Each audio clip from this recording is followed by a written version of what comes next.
ASM production luck आयल छथि नवरात्रि के डीजे गीत जे अपन सुंदर से स्वर से सजौने छथि भाई कल्याण जी आ रजनी झा रचनाकार राजा ठाकुर।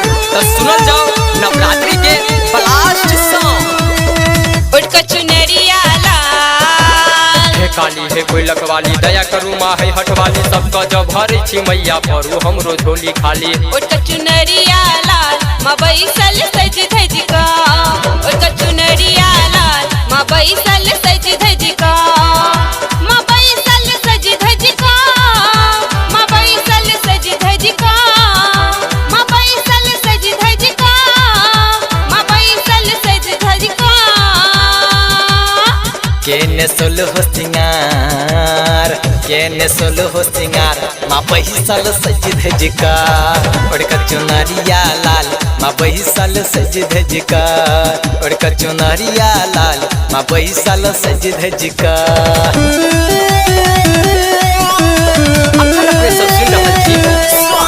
कल्याण जी आ रजनी झा की सुंदर सन आवाज में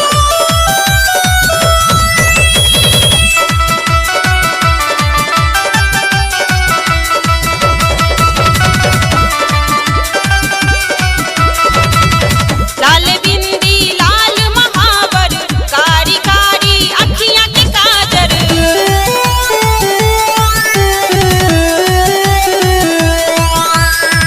लाल बिंदी लाल महावर कारी कारी अखियां के काजर मुख पर तेज अपार। नौलखा के काली मैया दरभंगा के श्यामा मैया बूढ़ी मैं मगरौनी के बेटा के माता कब कहिया। मुख पर तेज अपार माँ बैसल सज धज का उड़क चुनरिया लाल माँ बैसल सज धज का उड़क चुनरिया लाल माँ बैसल सज धज का।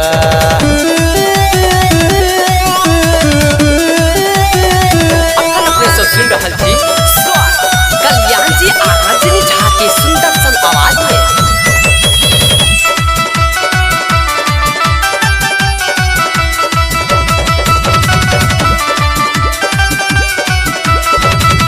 छितरल के से माथ पर कारी नथनी नाक कान में बाली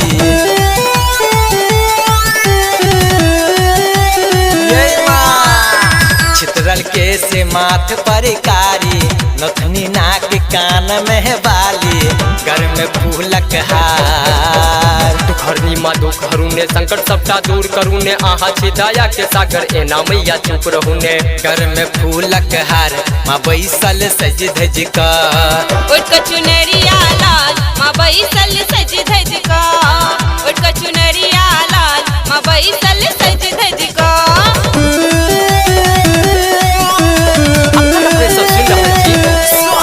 कल्याण जी आ रजनी झा की सुंदर सन आवाज में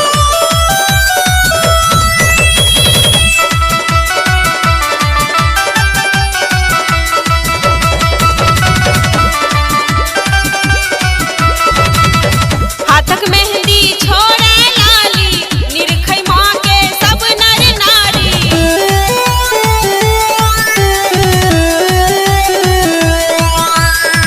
हाथक मेहंदी छोड़े लाली निरखै माँ के सब नर नारी भीड़ जुटल दरबार। हे अम्बे हे माँ जगदम्बे हमर संकट कहिया हरबे आहा छी दया के सागर कहिया बाजू इम्हर तकबे।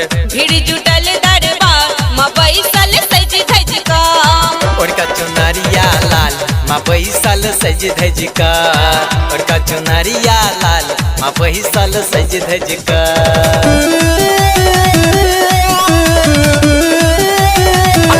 सुन रहल छी कल्याण जी आ रजनी झा की सुंदर सन आवाज में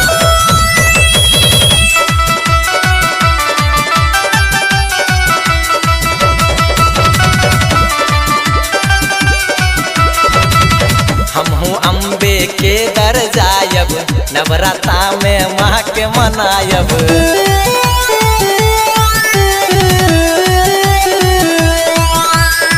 हमहू अम्बे के दर जायब नवराता में माँ के मनायब भवस करत पार। मैया रानी दियो दियो ध्यान आहा छी करुणा के खान और के तेतर सत मैया दर्शन ला बालक कल्याण बाबू सकरत इन पार माँ बैसल सज धज का उठ क चुनरिया लाल माँ बैसल सज धज का उठ क चुनरिया लाल माँ बैसल